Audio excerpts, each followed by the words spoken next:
Most people don't even realize they have this. Let us assume that I am a beautiful young woman.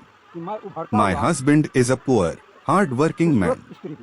A lecherous man, upon seeing me, becomes infatuated. Through various acts of assistance and feigned sympathy, employing all manner of deceit, trickery, and coercion, he somehow manages to establish a physical relationship with me. Now, prior to this encounter, I already shared an intimate bond with my husband. Consequently, whatever physical impurities or disorders existed within my husband and me were absorbed by this man. Furthermore, when he subsequently engaged in physical relations with his own wife and others, he transmitted the impurities from their bodies back to me.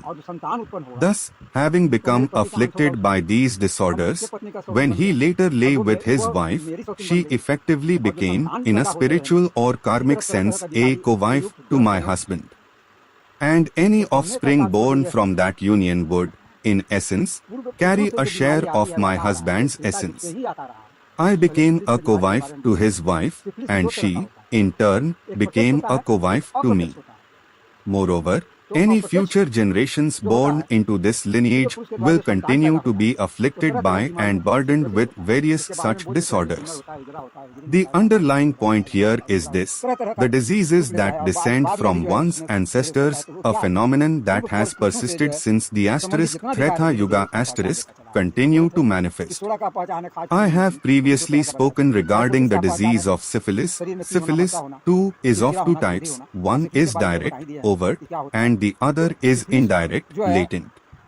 The indirect form manifests in the offspring born of such unions between men and women. These children are born afflicted with a wide array of ailments.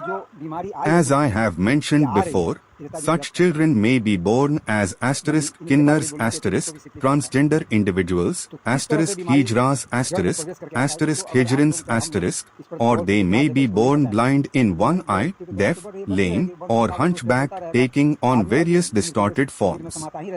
Furthermore, even later in life, these disorders may manifest within the individual. What are these?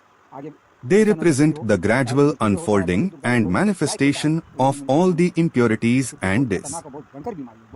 जटिल बीमारी है, बहुत दुखदाई होता है, इसलिए इस दुख से वंचित कराई आगे आने वाले अनुजों को। यही मेरा प्रार्थना है आप लोगों से।